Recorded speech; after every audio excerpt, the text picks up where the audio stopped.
Welcome to day 32, not a very great heart, of our 365-day BU challenge to do one thing every day that improves us. Today we are moving into the emotional area and aspect of our life. We just finished physical. We spent the first 31 days of this challenge talking about and focusing on the physical aspects of our life. This month, since it's February, it happens to be February when we're doing this, we skip to emotional instead of doing them in any order, because guess what? It doesn't matter what order we consider the different areas and aspects of our lives. We're going to talk about emotional this month. And today's topic, the first topic, the most important topic, and I don't know, they're all pretty important, but to me is self-love. Now, I've got my magnifying glass handy because I did a little research and I looked up, how do you know if you love yourself enough? And then what are the steps to self-love and taking care of yourself? What are the steps to do it? Our action item today is going to be to rate yourself on a scale of 1 to 10, 10 being awesome, 1 being not so much.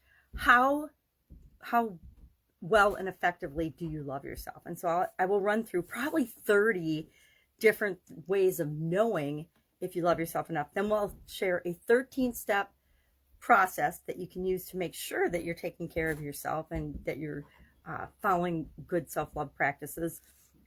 But it's the state of appreciation. It's appreciating us for who we are, where we are, what we are right now, knowing that we're not stuck there. Sometimes we feel like we're stuck there, right, in one spot, but we're never stuck. We can always move or improve. And by following these 13 steps and checking in with yourself to see, I guess I've got like 32 different things that are signs that you know that you love yourself or not, right? And why is this a big topic? Well, for me and probably billions of people on the planet, we don't take perfectly good care of ourselves all the time. We don't love ourselves and put ourselves ahead of other things and other people, sometimes to our detriment and sometimes when we should. I think I've mentioned that in 2010 I had a sudden cardiac arrest, and it was primarily due to this. I didn't love myself enough to take care of myself. I had a certain level of self-esteem and success in life, but I didn't realize that I had to make myself and my health a priority, or at least it had to hit the list somewhere, sometime during the year, if I was going to still be here. So let's start out with just some of the signs that you know that you love yourself. 1, you speak your mind. You say what you think and you don't apologize for it. 2, you practice self-care. 3, you set boundaries. 4, your health matters. 5, your brain matters too. 6, you don't sway easily, meaning you're not easily manipulated by media or by other people's opinions. 7, you avoid black and white thinking, meaning it's either this or that. And we all fall prey to that sometimes. I was reading a post from one of my friends and leaders that I really respect yesterday, and he gave basically you're either this type person or that type person. And I'm thinking, as I'm reading it, okay, these are the 2 extremes, but everybody else pretty much falls somewhere in the middle. So we don't do black and white thinking or one way or the other. We don't do ultimatum thinking. 8, we care about our future. 9, we celebrate our successes, and we redefine success. We'll talk about that down the road this year for sure. I was talking to a coaching client yesterday about how we define success and how seldom we let ourselves actually experience success the way the world sets us up to define success. We want to take back ownership of that and set it up ourselves so that we feel successful every single day, not just when we achieve 10 absolutely impossible goals simultaneously for an instant, and then we get to feel an instant of success and we don't feel success again. So we celebrate our successes. 10, we know what we like and we ask for it. We know what we like and don't like, and we ask for what we need and want. 11, we know our strengths and our weaknesses. 12, we have a strong sense of purpose. We know what's important to us and we go after it. We know what we stand for, we know what we stand against.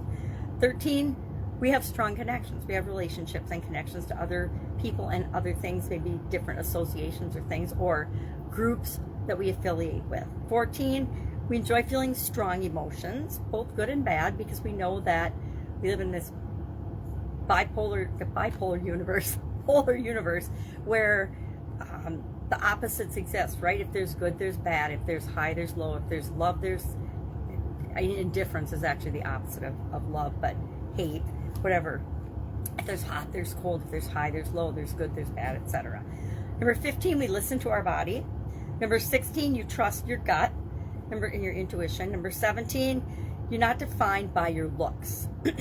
18, sense of style. 19, you sleep and eat healthy foods and you fuel your body with them. 20, you love spending time outdoors. Now, these aren't hard, fast rules of whether you love yourself or not. They're just signs that you might like yourself and love yourself. 21, you're authentic. You're perfectly happy, which is what this challenge is all about, right? It's just about being who we are and loving and being who that is. 22, you admit when you're wrong. 23, you expect the best. 24, you don't hold on to the past. 25, you have great stories and you know that your experiences are all stories and that you learn something from the bad ones as well as the good ones. 26, you surround yourself with inspiring people that are inspiring to you. 27, you don't save things for special occasions. 28, you like who you see when you look in the mirror. 29, you're comfortable spending time alone. 30,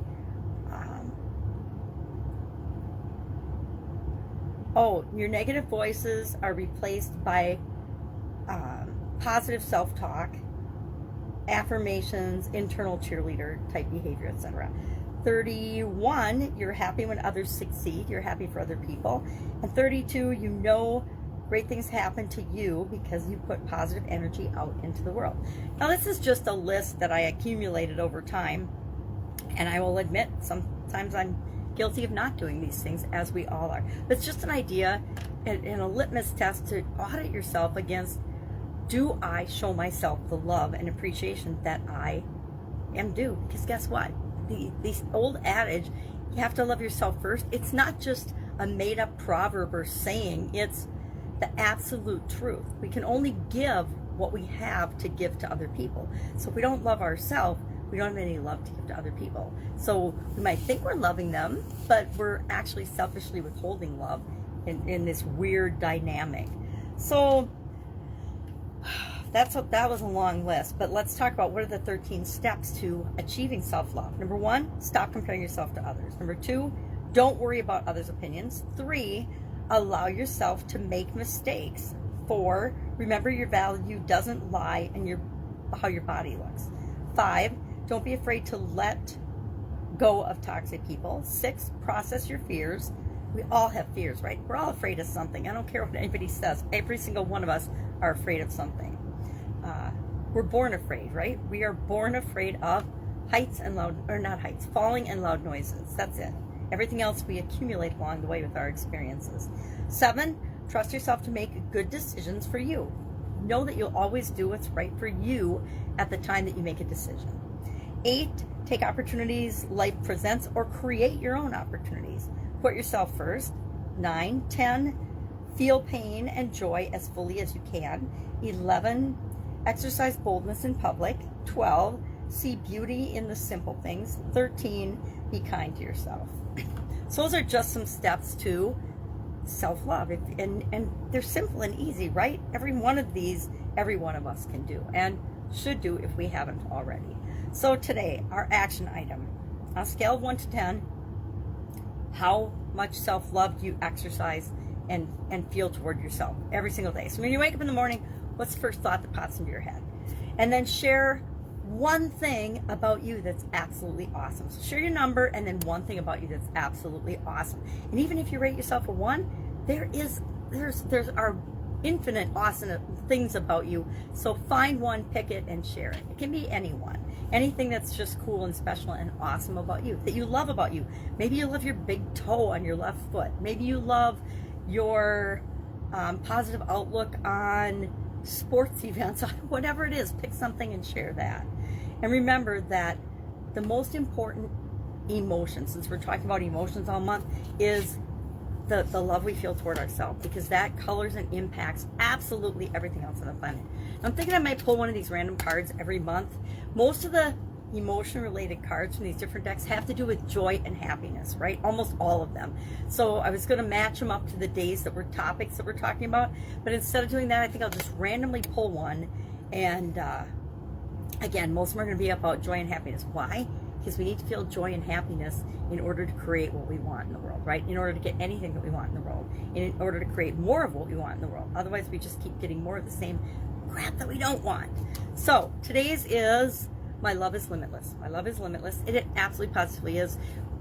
You can't love too much. I mean, I think sometimes there's this thought that you can love too much, you can love yourself too much. And there's a difference between self-love and taking care of yourself and ego, conceit, selfishness, right? And we all know the difference. It's not a fine line. There's a line between, there's a chasm between those two. And you know which end of the spectrum you would fall on. And this one says, one of the bonuses about loving myself is that I get to feel good. Again, feel good, happy. Our real purpose, our only job here on the planet is to feel good and to seek out ways and things that make us feel good and positive, because if we feel good and positive, we're contributing good and positive things to the world. All right, this was kind of a long one. I'm not going to apologize because it's such an important topic.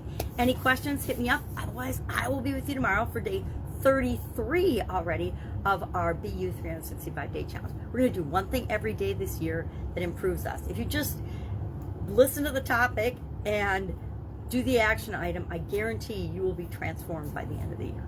Actually, way before the end of the year. All right. Have an awesome day.